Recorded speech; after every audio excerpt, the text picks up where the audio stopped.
BJP? That's the question we are asking on our show today. Yashwant Deshmukh from Seawater, PKD Nambiar, political analyst, Nashat Hayatullah, an activist from Lucknow. There's Professor Nishi Pandey of Lucknow University, who will be joining us shortly, and Hindustan Times' Sunita Aaron joins us on this debate today. Let me start with you. Well, Aditi, I don't know. From the last 15 days, I'm just seeing that the transformation of this debate, the transformation of where it all started and from where we have right now reached.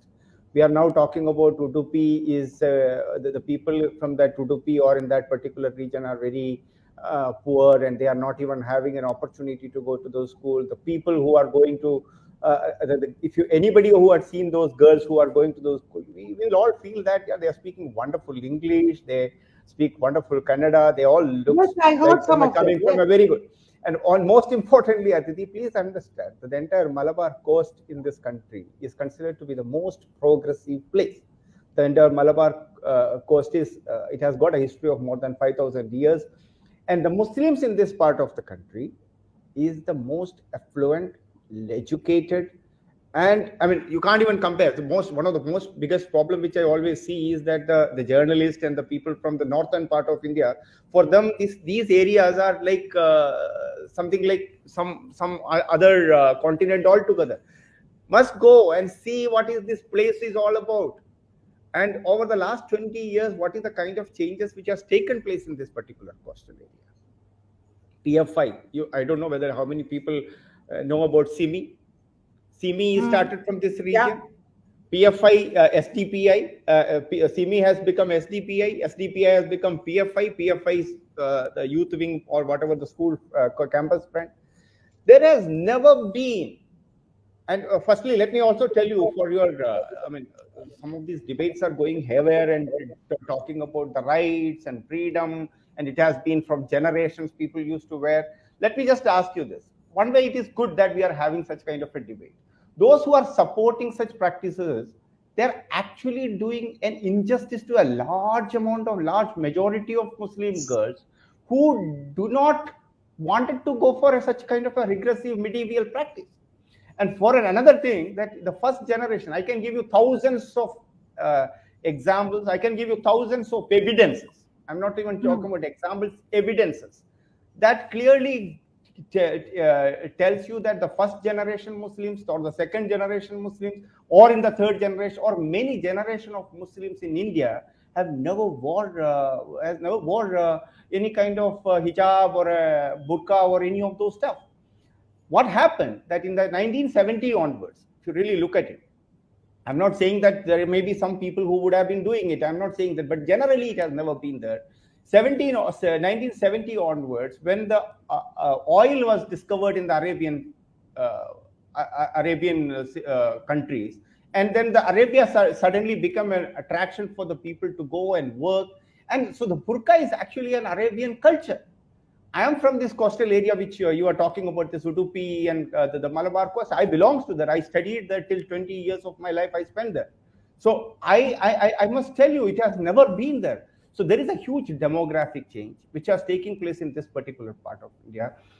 There is a large amount of fundamental Muslim fundamentals, and I'm telling you, this is not something like PKD Nambiar is just telling you from somewhere. These are all Times of India. Even Hindustan Times has covered it extensively. Out of the 100 people who have joined ISIS, 56 people are from this particular part of it. And what worries me more, Aditi, is that it is one of the most educated Muslim community in the country. So what we are doing is that I am not against hijab. And secondly, one more biggest crime many people, and including journalists, are doing, is that where it all has started. It was talking about no one is in India is against, whether it is BJP or an RSS or a Aditi or a Nambiar, or nobody is against a Muslim girl or a woman wearing a burqa or a hijab, or for that matter, whatever they wanted. Nobody, even today. What all we are saying, schools are not the place where you will be wearing your religion on your sleeves. Schools are not the place.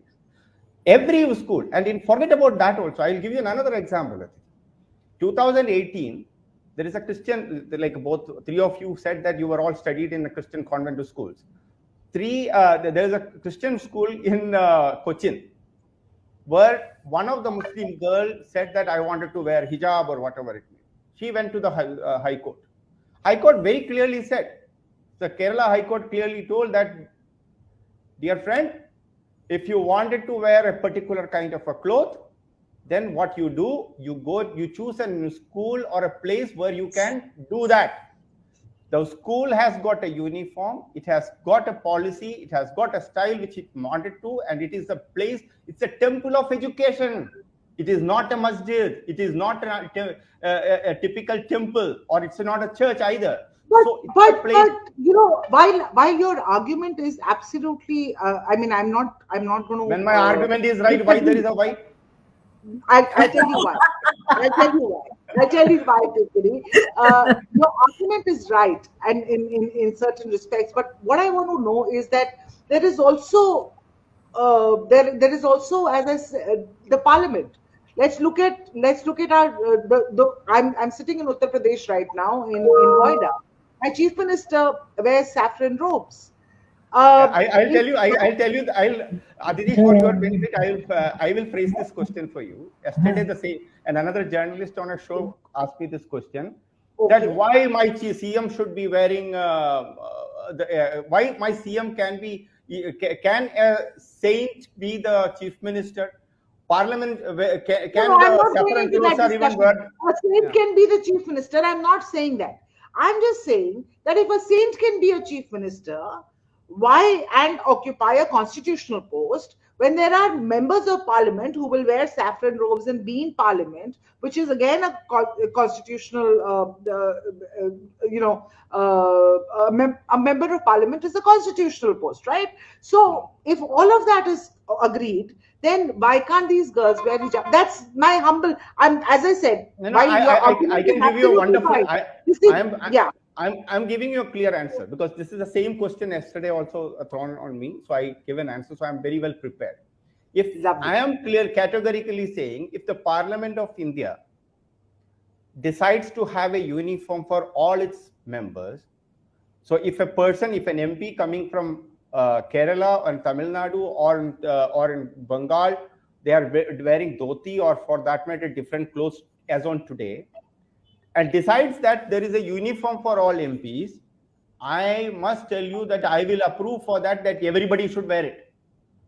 Because if that place demands a kind of a uniformity, if it requires, I will not say that kal kurta pehan ke mere jawan Siachen mein jaake ladai karo. I can't say that. No, that's a simple, silly argument.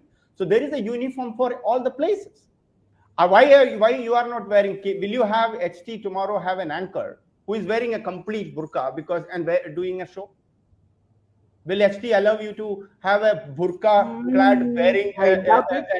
You doubt it? I doubt it. I'll have to check it with my You'll have to check it. You must check it with Shobna ji. That I will send you a wonderfully speaking, superb girl, but she will say that I will wear a complete burqa and cover my face. Will you give her a job? No. So the idea is that I asked the same question to an NDTV on the other day. I said, well, I have never seen, you are a very liberal channel, you are talking about liberal. Why you don't have a single woman who is wearing a burqa as an anchor? Why?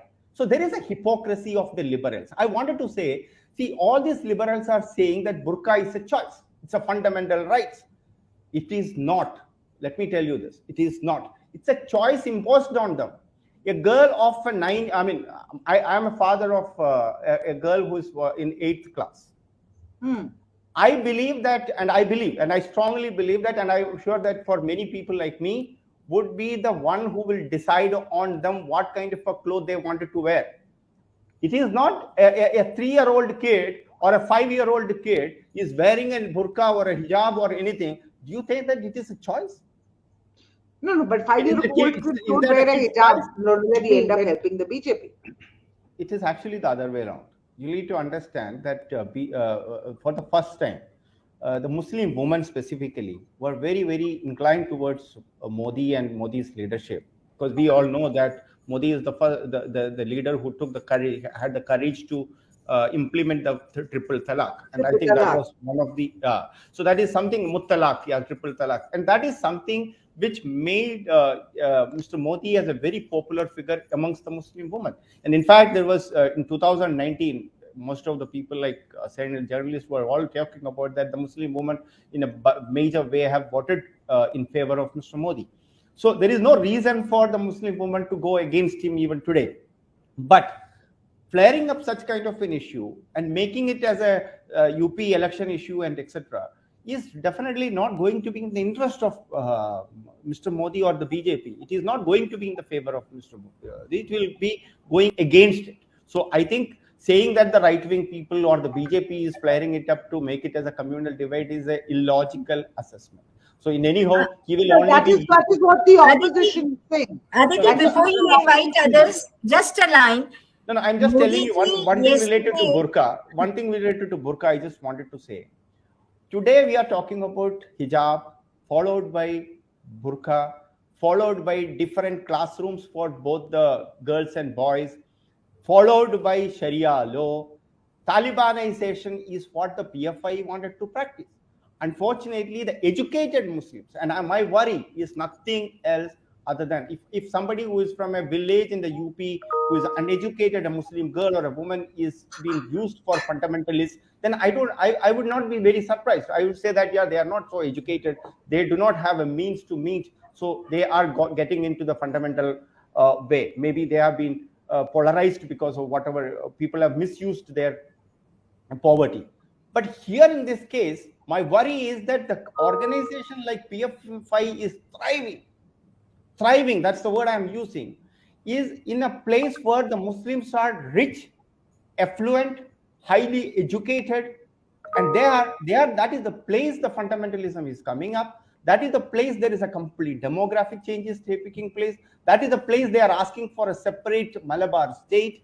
That is the place where the maximum number of people are joining in ISIS. That is the place. I'm unable to. I'm unable to give any counter to your Aditi, just one line. These are all economic facts. These are all facts. Fair enough. I'm taking you at face value. Government of Kerala.